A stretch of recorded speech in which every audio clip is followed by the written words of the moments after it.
Good morning, class. Let us start our first chapter, that is rational number. In this chapter, we have to go through introduction to rational numbers, properties and operation of rational numbers, representation of rational number on number lines, finding a rational number between two given rational numbers, and one problems related to that. Okay, so let us come to the first topic, that is introduction to rational numbers. In this topic, we will just introduce what is the definition of rational number.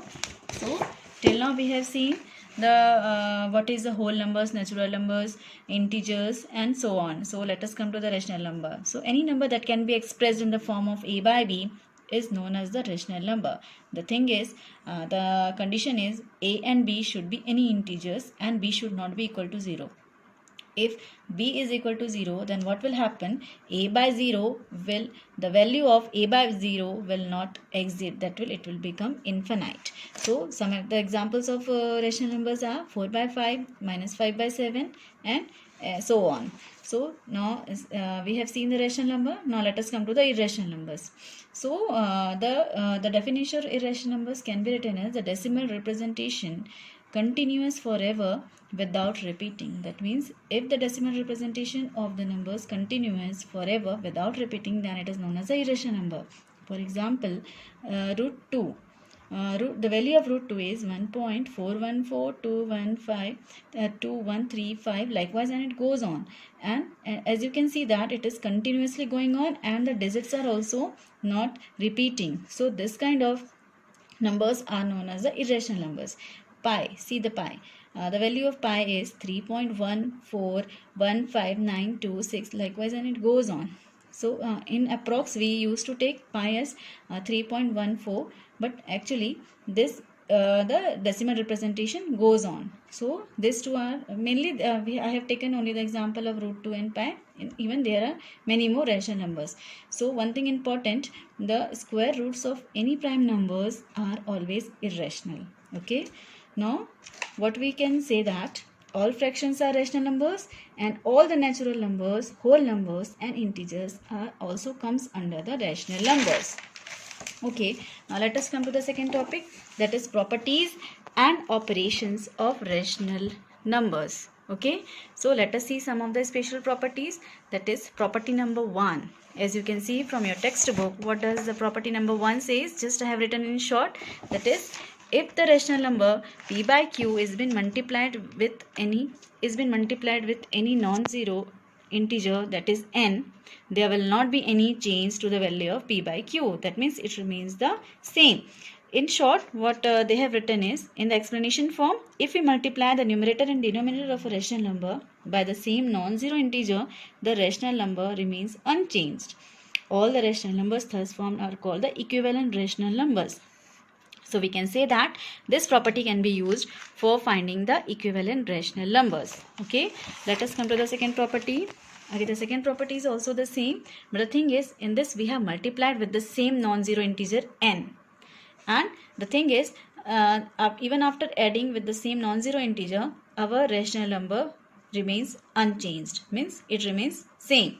For example, here minus 30, to minus 30 I have divided with minus 3, and also to the denominator, that is 78, I have divided with minus 3 only. See here, I have divided with minus 3 only to the numerator and the denominator, and we have got as 10 by minus 26. It is the, just for example, for the property number 2.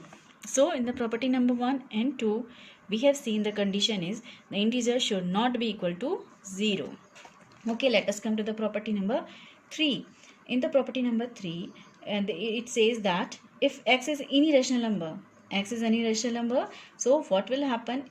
Any of these 3 will be true for the given rational number. That is, either x may be greater than 0, or x equal to 0, or x less than 0.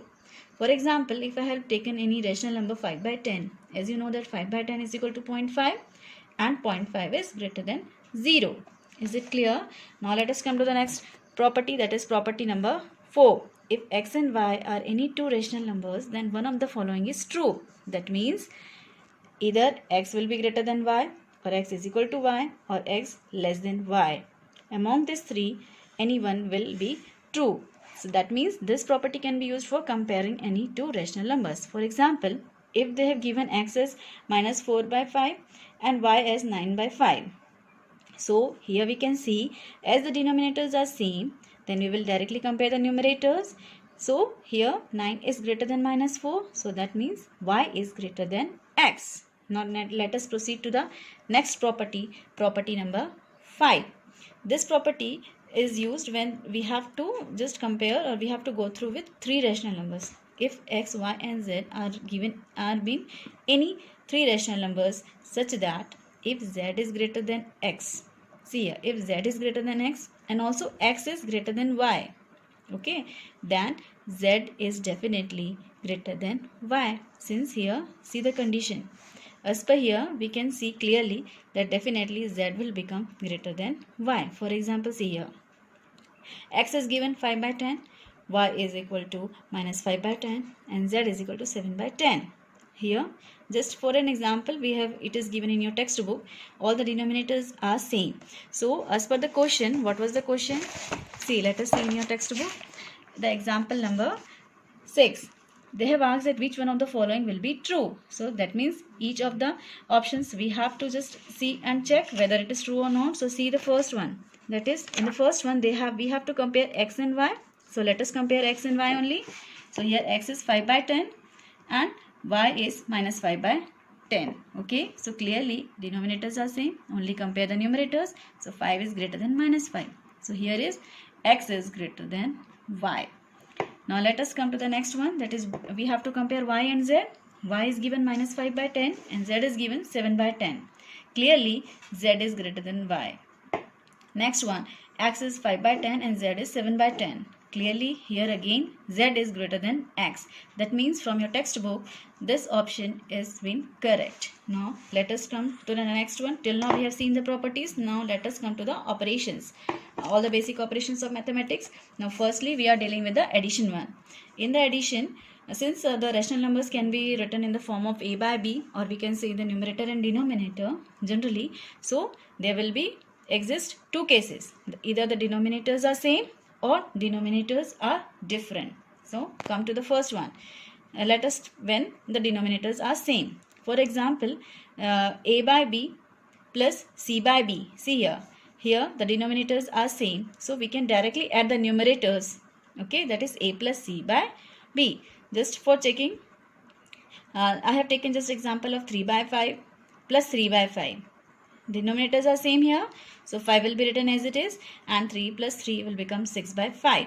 Now coming to the next one, when the denominators are different, that is a by b plus c by d is equal to, here as you know that the denominators are different, so we will go for the LCM process. Okay, so here we will just cross multiply it, that is AD plus BC on BD.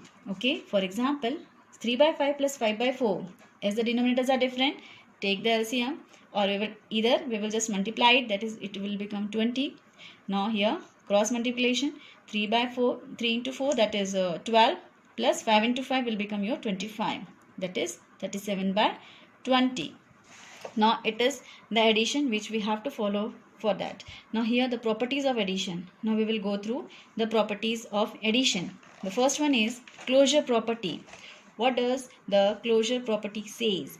It says that the sum of two rational numbers is always a rational number. That means if I have taken any two rational numbers, here I have taken as 1 by 2 plus minus 3 by 4. Here it is a negative one, but it is a rational number definitely. So here adding this two, the answer, adding this two, we have got minus 1 by 5.